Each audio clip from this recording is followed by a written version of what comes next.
for a CME on extracorporeal therapy organized by Hyderabad Nephrology Forum in association with Nizam Center of Medical Sciences and Women in Nephrology.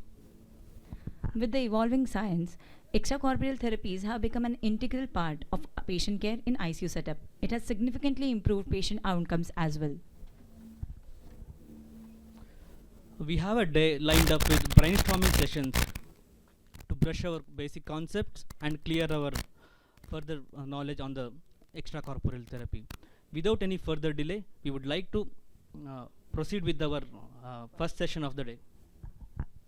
For the first session of the day, the topic is CRRT Essentials, Principles, Machine, Membrane, Circuits, Fluids. And our esteemed speaker is Dr. Sakthirajan, sir. I would like to call upon stage moderators of the session, Dr. Sanjay Mitra, sir, Senior Consultant, Apollo Jubilee Hospital. And Dr. Anuradha Raman, madam, will be shortly joining us for the session. I want to thank the Hyderabad Nephrology Forum as well as Professor Anuradha madam for giving me this opportunity. So this is the first time I am coming to the teacher Sanjay CRRT sir. Because while I was doing my program, we are not aware of CRRT. We have just see the machine from a one-arm distance, that's all.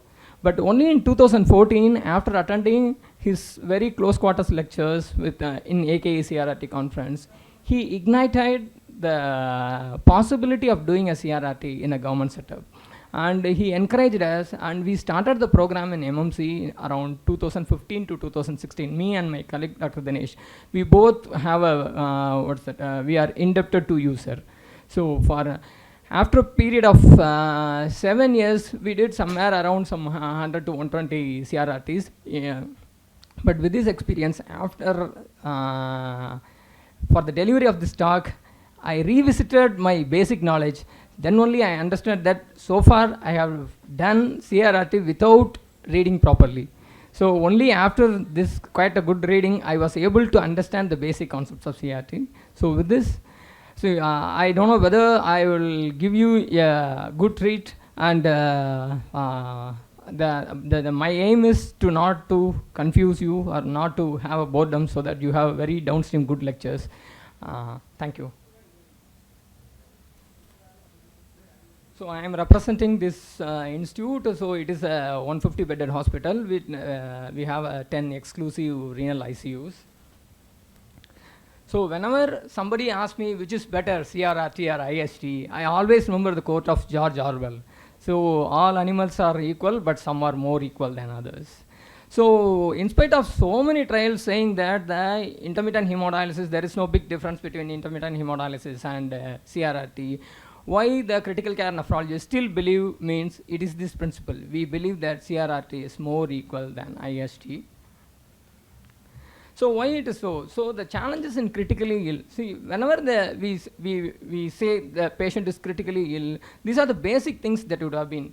So one is the patient will be on multi-organ dysfunction and multi-organ support like ventilator or ECMO, and hemodynamic instability requiring at least 2 inotropes.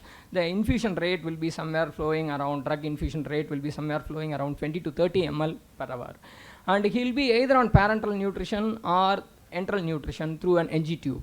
So if you plan a 1.4 gram per kg of body weight of protein, that is roughly for a 70 kg male, you want to give some 90 grams protein, you need at least 1.2 liters of water for the artificial feeds. So this 1.5 liter of water is a volume. Again, you will plan some blood products. So together, if you calculate this blood products, nutrition, as well as the parenteral infusions, everything, so it will come around some 1.8 to 1.2 liters. So if you want to remove this you have to remove these 2 liters in every single day to achieve a U balance. So the recent paper from JSN says that if we remove the ultrafiltration more than 2 ml per kg per hour, there is a very high likelihood of mortality for the critically ill patients. So on the contrary, the ultrafiltration upper limit for a CKD patients on maintenance hemodialysis is 12 ml per kg per hour. So you can see the difference. So you cannot remove these 2 liters over 4 hours like in a IST. Even in the sled, if you remove, you need at least 12 to 14 hours, because for 70 kg male, you have to remove only 150 ml per hour. So for this, we believe that CRRT is more equal than intermittent dialysis.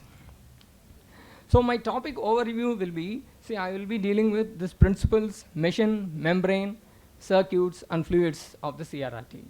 So what is the role of a nephrologist? The aim of a nephrologist is we need to have a good solute clearance in the presence of a good hemodynamic stability of the patient, and we need to have a long-lasting filter which lasts for at least 24 to 48 hours, and finally the good outcomes.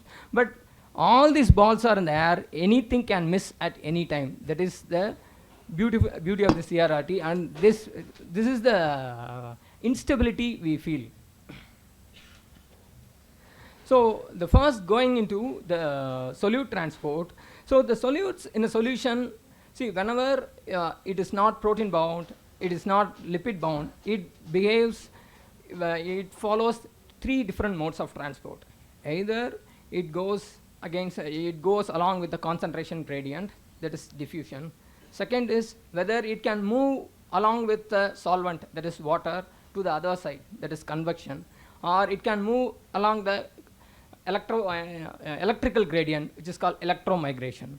So, but we in CRRT, there is no feature of electromigration, so we are more going to concentrate on the diffusion as well as convection. So this is the first mode of transport. So you all well aware of these equations. So it's a fixed law of diffusion. So what does diffusion basically means? So from high school understanding, we know that the potato experiments, keeping a salted water inside the potato and the water outside. But how the salt goes from this compartment to other compartment without applying any energy, because it is not connected to any current, we have just kept it. So what is the energy for doing this process? Whether the diffusion is energy dependent process or energy independent process. It is an energy dependent process, because very small molecular weight solutes, due to its atomic forces, either attractive forces or repulsive forces, it used to move in a very random fashion. Thereby, by an inherent motion called Brownian movement, it gains the kinetic energy. So that is the energy that is driving this molecule from one side of the membrane to other side along the concentration gradient. So diffusion is a basically energy dependent process, but the energy is supplied from the particle itself. So it restricts to a low molecular weight solute. On the other hand, if the molecular weight of the solute is very high, more than 1000 to 2000 daltons or some 10 kilodaltons, it cannot move. So it has no energy. It needs an energy from outside to move itself. So regarding the principle that guides this diffusion is the Fick's law. So everybody knows that the DC component, it is the concentration gradient component. So against which the molecule moves from high molecular weight to low, high concentration to low concentration. But I am going to deal in this lecture about two different components, that is the dx component. One is the denominator and the diffusion coefficient d. So what is dx? Traditionally, we will say dx as the diffusion distance, that is the thickness of the membrane. So the more recent membranes are very thin, so the dx is very minimal. But in CRRT, we have a very low blood flow rate compared to the conventional HD. So you know that in a tube, the blood flows in a parabolic fashion. That is, the central segment of the blood flows very rapidly at high velocity, but the peripheral segment have a static one. So it will go as a very low velocity. So this peripheral layer of the blood forms a boundary layer with the membrane. So it increases the thickness of the membrane. So whenever you keep the blood flow in a CRRT less than 100 ml, then this boundary effect will reduce the diffusion. So always aim for a higher blood flow, more than 150 ml per minute. And the second important component is the D, diffusion coefficient. It is derived by the Einstein and Stokes equation. So you can see that the coefficient is directly proportional to T, temperature, and it is inversely proportional to A. A is the radius of the molecule. So where does the molecular weight comes? Means molecular weight is, the radius is cubic root of molecular weight. So any substance that has a low molecular weight will have low radius. So urea 60 kilodaltons will have a lower radius than the creatinine 113 kilodaltons. So whenever there is a low radius, the diffusion coefficient is high. And the most important point is the nu. That is between pi and A, there is nu. Nu is the viscosity of the fluid. So you can see that a particle can move inside the water very easily than in honey, so which is more viscous. So why it is very important means, if you are giving a pre-dilution fluid, you are reducing the viscosity of the blood. If you are going for a post-dilution one, it increases the viscosity, so it decreases the diffusion. So the two CRRT therapeutic component that affects the diffusion are, one is the high blood flow rate, and whether we are going to give the pre-filter or post-filter. So applying this laws into clinical practice, we need we should not keep the blood flow less than 100 to 150 ml per minute. The post-filter replacement will increase the viscosity, the pre-filter replacement will decrease the viscosity. But another thing is, the disadvantage of the pre-filter replacement is it will reduce the concentration gradient. So you are giving a fluid that will reduce the concentration gradient. So the pre-filter has an advantage by decreasing the viscosity and disadvantage by decreasing the gradient. We have to balance both. So the next is the important mode of transport is convection. As I already said, so this convection is very particular for the middle molecules because they are overweight, they don't have an ability to move by itself, so they need an energy. So what is the energy? So they need water to push. It is called solvent drag effect. So whenever the water pushes, so the bigger particle also move along with small particles. So in convection, it not only clears the middle molecules, but also clears the low molecular weight substances. So it is directly proportional to the ultrafiltrate. So what is the energy we are giving means, this is the transmembrane pressure. So this transmembrane pressure applied from outside gives the water to push from one compartment to other. The water drags the substance. So what are the other determinants? We have to have a good permeability, hydraulic permeability of the membrane. The membrane should be able to allow the passage of water. Second thing is, the most important is sieving coefficient. The sieving coefficient is nothing but the ability of the molecule to move with water. So if you measure the concentration on both the sides, if it is equal, it means that the sieving coefficient of the molecule is 1. That is, the molecule can completely move along with water without any restriction. But if it reduces the if the concentration on the other side, the ultrafiltrate side is reduced, probably the molecule have some restriction on the side of membrane. So the sieving coefficient decreases from 1 to 0. So this is the important process that hampers convection. So fouling. So we have seen certain low molecular weight solutes that move along with the diffusion, that middle molecular weight, which between 20 and 50 kilodalton, that move with convection. Substance more than 50 kilodaltons, like plasma proteins, fibrinogen, albumin, and immunoglobulins, they are the rejected solvents. These rejected solvents just don't disperse into the blood bag, but they concentrate on the membrane. So this is called as concentration polarization. So whenever it concentrates on the membrane, initially it just sits there and there here. It is concentration polarization. But when it forms a layer in the membrane, it is called as fouling. The fouling takes place, there are two different types of fouling. One is a surface fouling, which blocks the entire surface and reduces the surface area. Second is some compound will enter the pore, but it will block the pore. It is internal membrane fouling. It will decreases the Kf. So it decreases the permeability, it decreases the membrane surface area, so it decreases the convection, and it decreases the sieving coefficient. Further, this fouling also increases the thickness of the membrane, so the dx is increased, so it also decreases the diffusion.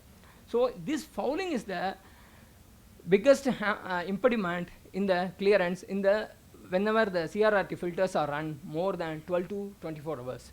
So on our side, is there any mechanism to prevent this fouling? If we keep a high blood flow rate, it can wash to some extent this fouling. Even in an RO membrane, this fouling happens with silica, actually. That's why the RO maintenance people, we give chemical wash to remove this fouling whenever the RO delivery comes below less than 50%, because the convection is reduced. But here we don't have such an element to clear the fouling. So once the fouling happens, it has happened, it will reduce the filter efficiency. So the techniques that can prevent the fouling are, one is the high blood flow and giving a pre-dilution. So here the pre-dilution again has the advantage, in preventing the fouling. But on the other hand, and there is no difference between an anticoagulated blood and the coagulated blood. So by giving a regional anticoagulation or a heparin based anticoagulation doesn't prevent fouling. That is a very important point we have to learn.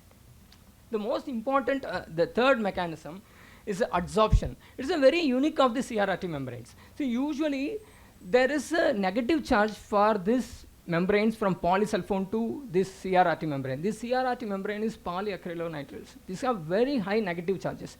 These negative charges will attract certain molecules to get adsorbed. But this adsorption is very meaningful in our CRRT therapy because this adsorption particularly reduces the concentration of cytokines, IL-1, IL-6, IL-8, everything. So, but the disadvantage is the compound is just getting adsorbed. It is not moving into the other side. So, soon the charges become saturated. So, usually it is like doing a hemoperfusion. So, we can use this mechanism of solute removal only for few hours, first 4 to 6 hours, after which the adsorption fails. So, these are the three important mechanisms. The CRRT differs from the conventional HD, in which the convection plays according to the UF, and majority we depend on the diffusion in an intermittent HD, but in CRRT all these three mechanisms play an equal important role. So what is the result? So if we measure the cytokines down the line from around 24 hours after starting CRRT, there is almost 30 to 40% decline in all the cytokines from IL-2, IL-4, IL-6, IL-8, TNF alpha. These are the main pro-inflammatory cytokines that can decrease. And if we measure the urea nitrogen and inulin and beta 2 microglobulin, which are the representative of middle molecules.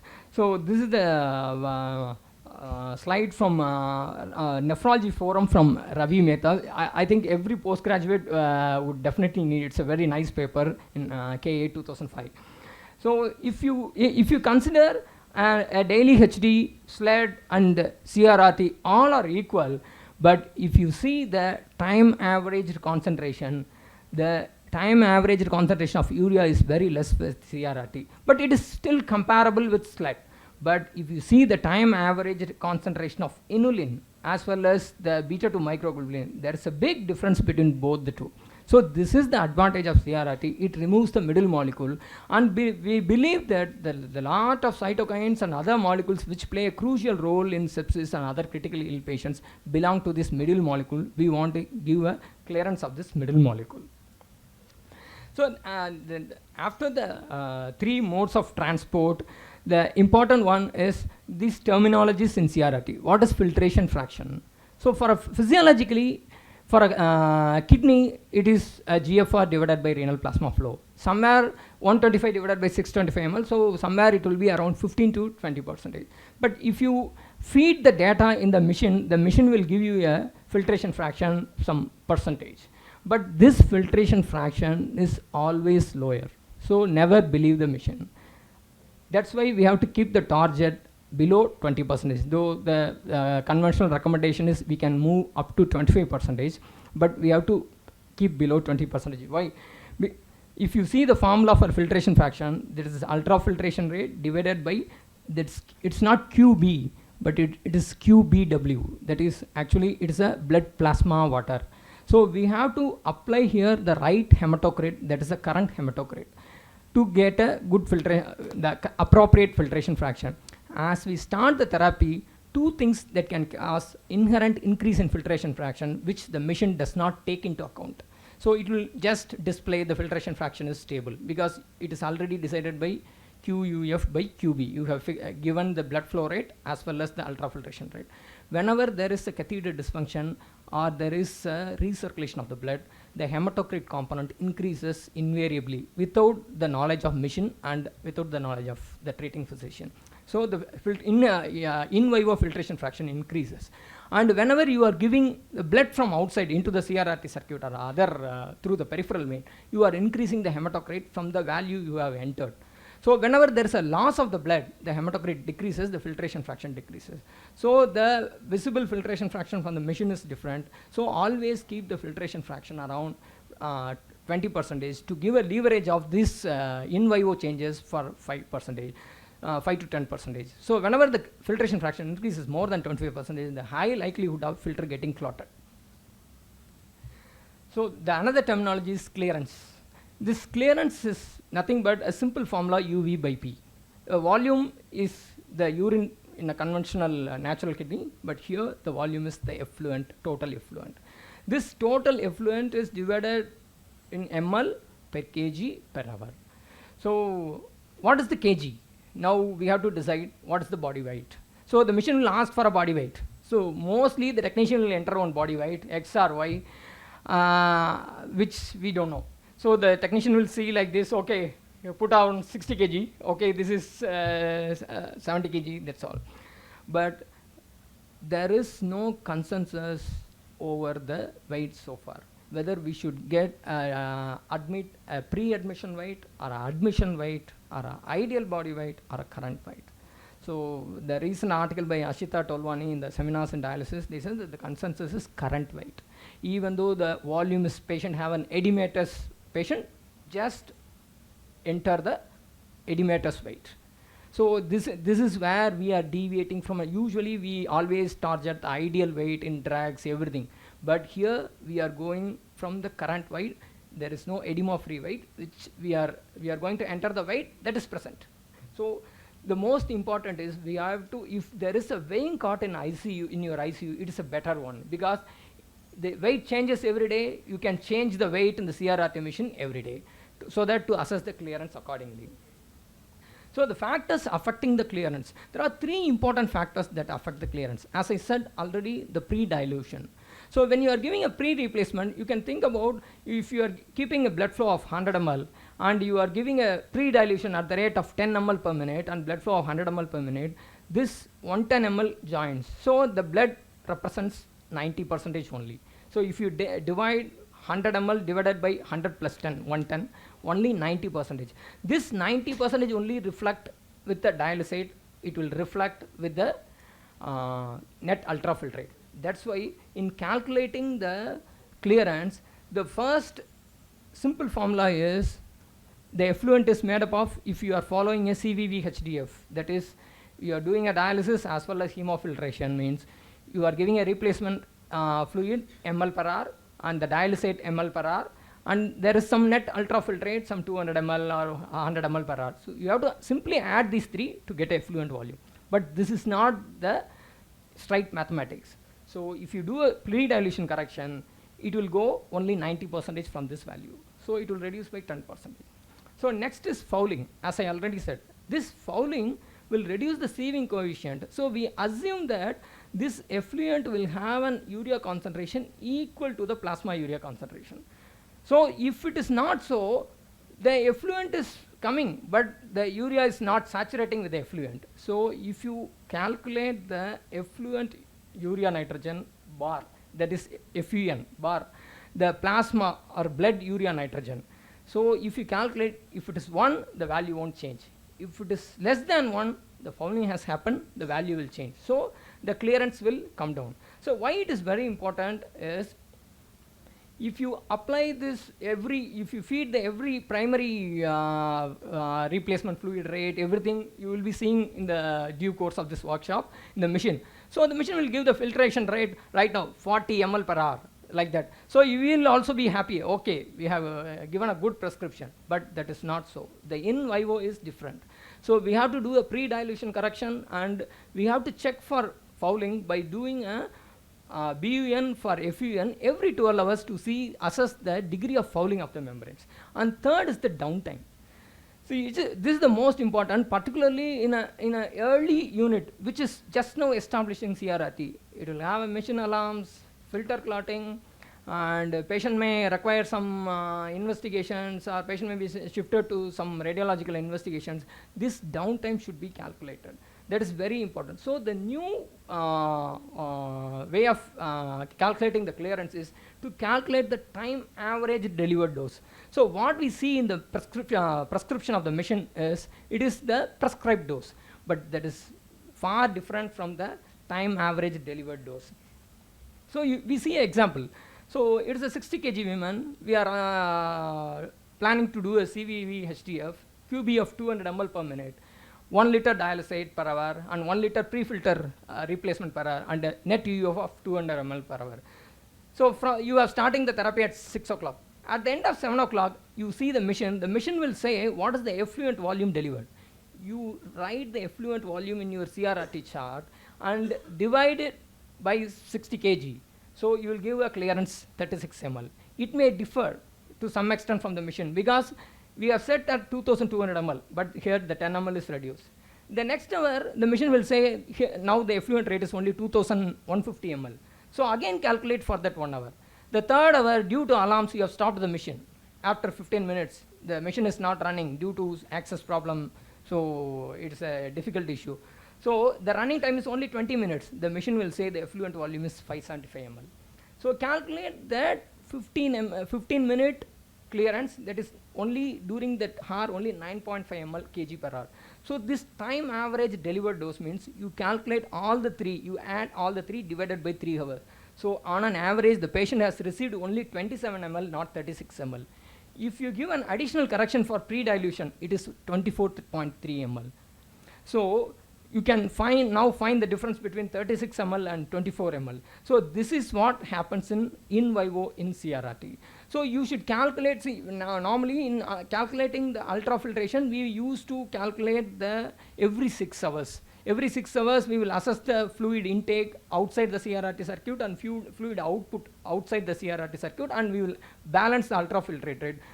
For that same 6 hours, we have to do time averaged calculations. So the author Griffin et al. Published in AJKD that before adopting this maneuver, this time averaged calculation, only 30% of the units have delivered the adequate dose of CRRT. But after adopting this, it increased to up to 67%, 2/3.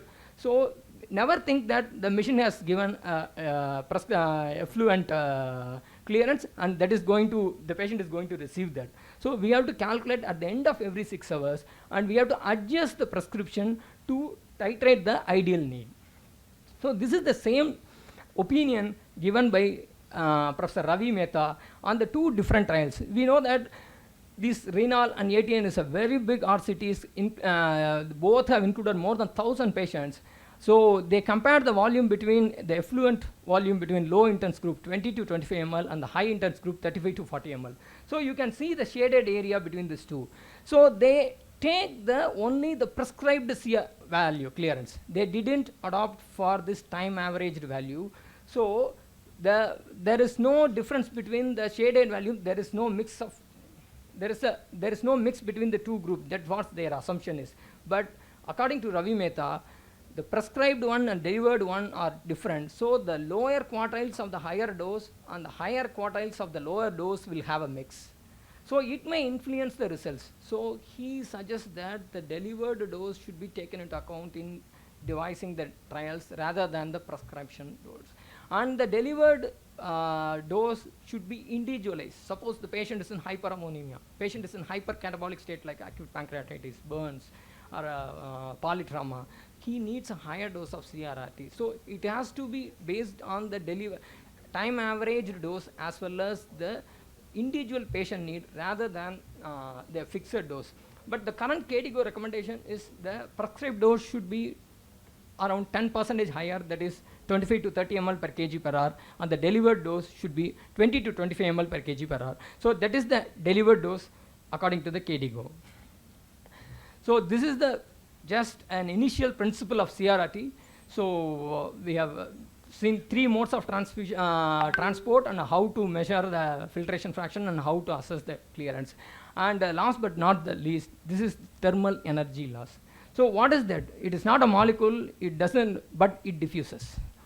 So in conventional HD, we used to keep the dialysate temperature in along with the body temperature. Either we used to keep some 36 to 37 degrees, but in CRRT it is different. So in a single tank model, you can assume that on the left side there's a core body temperature, that is a generating one, On the other side, the patient body is exposed to two different circuit with a two different temperature. One is the environment. In an ICU, the environment, it will be 20 to 25 degrees centigrade.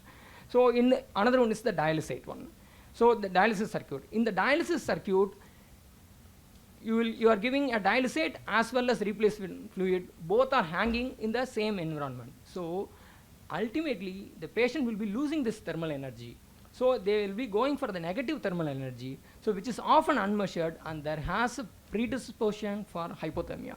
So always use the CRRT machine with thermal balance device. If you don't have the thermal balance device, according to the KDIGO recommendation, you have to apply a dry heat to this replacement fluid bag as well as this dialysate bag to provide the to maintain the isothermia. So next is going for an access. So access is the Achilles heel of CRRT, because if there is no good access, there is no good CRRT. A good access means it has to be with the largest diameter and shortest possible length and the tip at the right position. So how to assess the length? So this is the Peary's formula. So it says as height divided by 10 centimeter is the one you should choose the catheter size. Suppose if the patient is 160 centimeter, you can choose the 16 centimeter catheter instead of 13 centimeter catheter. And regarding the tip of the IJV, most often we don't use any fluoroscopy. We put an IJV and take a check X-ray to see whether it is in situ. Just see the carina and just trace the right tracheobronchial tree. If it should be at least 3 centimeter below the angle of right tracheobronchial tree. That is the best position, because it is the it means that actually the KO atrial junction will be somewhere between 3 to 6 centimeter down this right tracheobronchial angle. So if you keep it somewhere around 3 centimeter, it will be in the good position. And regarding the femoral, usually before we thought the 20 centimeter catheter is enough. Now this catheter study group say this, that the 24 centimeter catheter delivers better blood flow and have a higher good outcome compared to the 20 centimeter regarding the catheter dysfunction. And the most important in access is the catheter can overtly go for a catheter failure without delivering a good flow. But sometimes the catheter can deliver a good flow but with recirculation. This is catheter dysfunction, which is often underappreciated, which can lead to decrease in the clearance as well as increase in the hematocrit of the incoming blood, and it will affect the filter life. So we should be very sure that the catheter is in the right tip and catheter has a right diameter. Mostly we use 11.5 French, but if it is more than 12 French, 12 to 13, it's a better catheter. So next is the machine. We have two type of machine, but practically I have used only the Baxter machine, so I want to continue with the same. So this is the anatomy of the circuit. So similar to the intermittent hemodialysis circuit, the CRRT circuit is also divided into two, blood compartment and dialysate compartment. In the dialysate compartment, we have two different pumps in CRRT. One is the dialysate pump, another one is the effluent pump. Why we need an effluent pump means the effluent pump will generate a negative pressure on the side so that to suck the high ultrafiltration. Because this effluent pressure, this negative pressure is very important to generate a higher TMP to allow the ultrafiltration. As we say, the convection is proportional to the ultrafiltration and it is decided by the TMP. So it is another, so there is also a pressure measurement, the pressure part in the effluent circuit in CRRT. If you go to the blood circuit, first segment, the blood circuit is divided into three segments. The first segment is from the patient access to the filter. So in the first segment, we have two pumps and two pressure parts. The first pump is the pre-blood pump. The pre-blood pump is for the regional anticoagulation, the citrate bags. The next is the inflow pressure, that is access outflow pressure. That is, for the circuit is inflow, for the access it is outflow. So it measures the access outflow pressure similar to the intermittent hemodialysis arterial pressure. The next important pressure part is the pre-filter pressure. So it is situated after the blood pump. So this pre-filter pressure is then another determinant of TMP. So both the effluent pressure and the pre-filter pressure is the one which is going to decide what is the TMP, so that it is going to favor this ultrafiltration inside the filter. There is one more pump in the pre-filter replacement fluid, but in our machine we don't have that pump.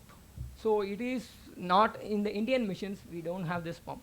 So if you want to give a pre-filter replacement, we have only one choice. From the post-filter we have a pump, either it will give pre-filter or it will give post-filter. We cannot combine pre-filter as well as post-filter. If you want to combine pre-filter and post-filter, we have to use the pre-blood pump, that is the regional anticoagulation for the pre-filter, and for the post-filter we have to use the post-filter replacement pump. So if you want to give a pre-filter, it is the same pump we are using. So after the filter, the blood goes into the aeration chamber. You know, it prevents the air embolism, it removes the excess air, and there it measures the return pressure.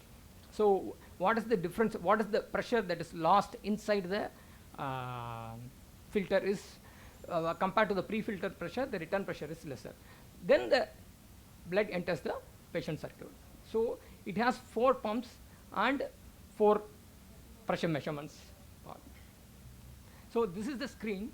So when you start the CRRT, you will have an excess pressure on the right side, and there is a filter pressure, it is a pre-filter pressure, and there is a effluent pressure, it is in the negative sign. With the negative sign you can see minus 33, and there is a return pressure. So why this 4 pressure is important is, if you want to calculate the TMP, you have to press the button in below the TMP. Now if you press, the TMP is calculated by pre-filter pressure plus the return pressure divided by 2 minus effluent pressure. So the 2 minus will get cancelled, the effluent pressure will also add to this. So TMP is equal to pre-filter pressure plus return pressure divided by 2 plus the effluent pressure. So this is the one which is going to decide your ultrafiltration. And another one more terminology will appear on the machine, pressure drop. This pressure drop is the difference between the pre-filter pressure and the return pressure. This TMP and the pressure drop is very important. So if you assess the pressure drop, if you measure the pressure drop and you have documented in your chart, it will very gradually increase. If it rapidly increase, probably the filter has clogged.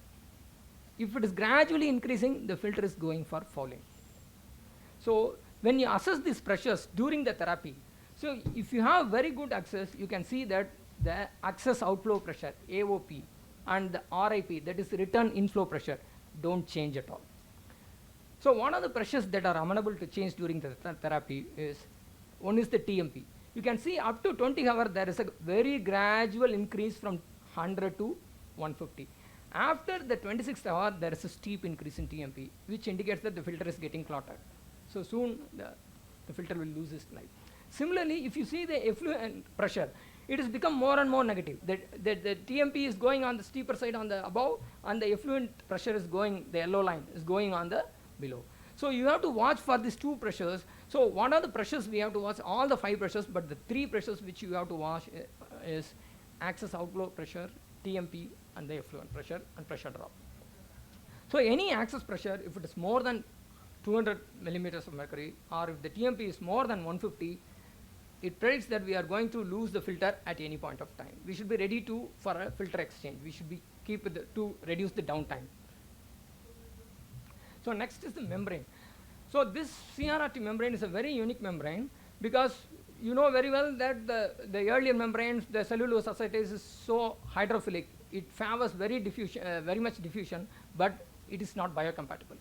So the advanced polysulfone membranes are hydrophobic, which favors not diffusion much like the cellulose membrane, but it is biocompatible. But this polyacrylonitrile membranes has a combination of both hydrophilic as well as hydrophobic. And another thing is, due to its high negative charge, as I already said, it favors adsorption. So this is the advantage of this AN16. So what is AN16? It is polyacrylonitrile. So they have mentioned as surface treated. What does surface treated means? Initially, when they devise these polyacrylonitrile membranes, they have a tendency to activate the kallikrein and kinin systems. So there is increased generation of bradykinin, and the patient has more vulnerable for hypotension, particularly if the patient is on AC inhibitors. But after adding this polyethylene imine surface treatment, this has come down. But recently, there are 2 case reports from AJKD that there are 2 patients who were given the blood from the blood bank. They have infused in the CRRT circuit.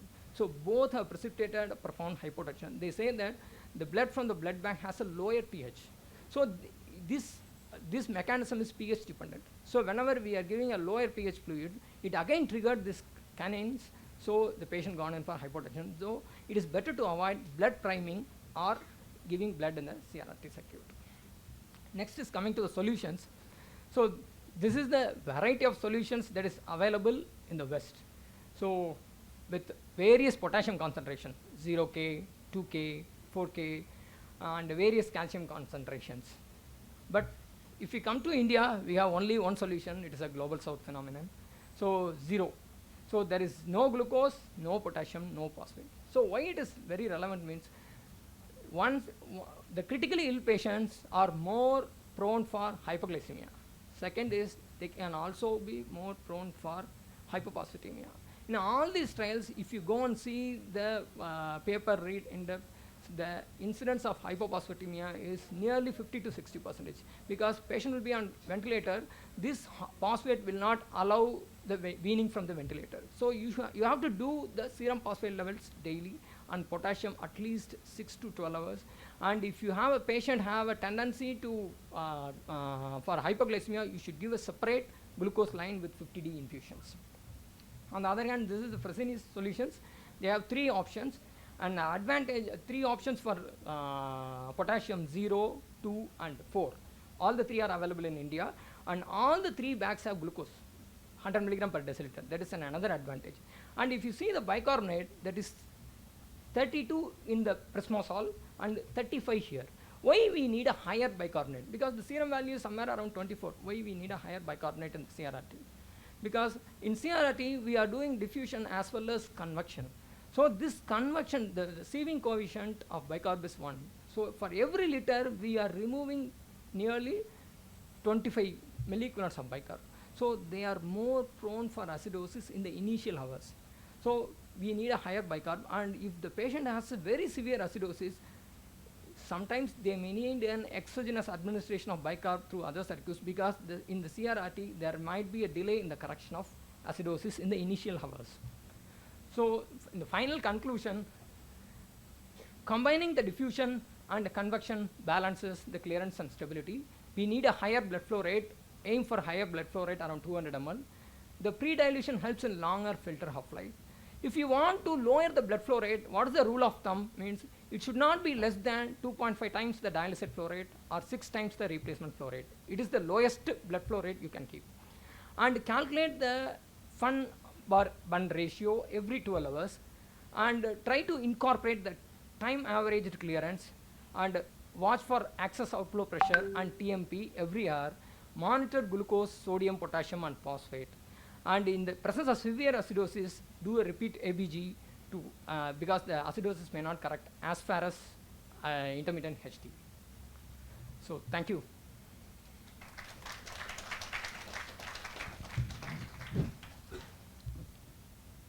Thank you very much, Dr. Sakthirajan. At the outset, let me apologize for joining a little late. It was a wonderful talk, and let me acknowledge that part of it, most of it, is based on physics. Yes. And if you are not very strong in physics, you may not be able to understand all the intricacies. But I think all of us should know the science behind the working of this machine. My question to you is, nowadays this hemodiafiltration is available in most of the centers, and they are using it in not instead of CRRT, they say that you can use hemodiafiltration. What is your view? Actually, now only we have got the machine. I personally have no experience on that, but in the intermittent hemodialysis, they say that the higher convection volume, more than 23 liters per every session is needed. But whether we can adjust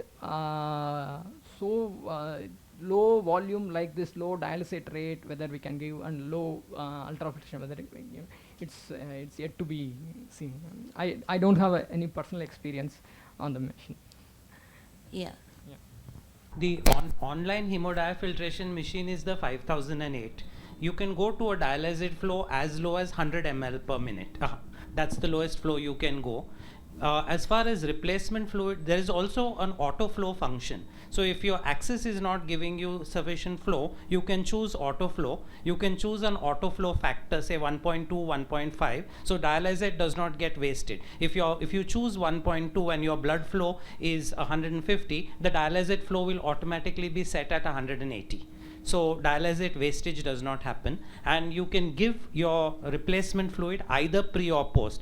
In India, mixed is not permissible, licensed as yet on the 5008. There's also what is called as an auto subflow function on the machine, wherein what the machine does is it measures. If you choose auto subflow, then what the machine will do is in the first 5 minutes it will measure the transmembrane pressure, and it will measure the attenuation of pressure in the venous bubble chamber, and it will keep the transmembrane pressure at around 250, and the attenuation with that, as he was talking about the filter drop and transmembrane pressure. So the attenuation is a function of the concentration depolarization layer which forms in the filter. So as the filter develops concentration polarization, the attenuations become increased of pressure fluctuations in the venous bubble chamber. So what the machine does is it will adjust the replacement fluid rate automatically to maintain a constant transmembrane pressure of around 250. So and the study you quoted, I think you quoted the Convince study, which says 25.3. Now that's in chronic dialysis. So in acute, there is a meta-analysis published in 2021 which showed that SLED-F, or sustained low efficiency daily diafiltration, was associated. It's the only modality that in acute has shown a mortality reduction which was significant, 31%.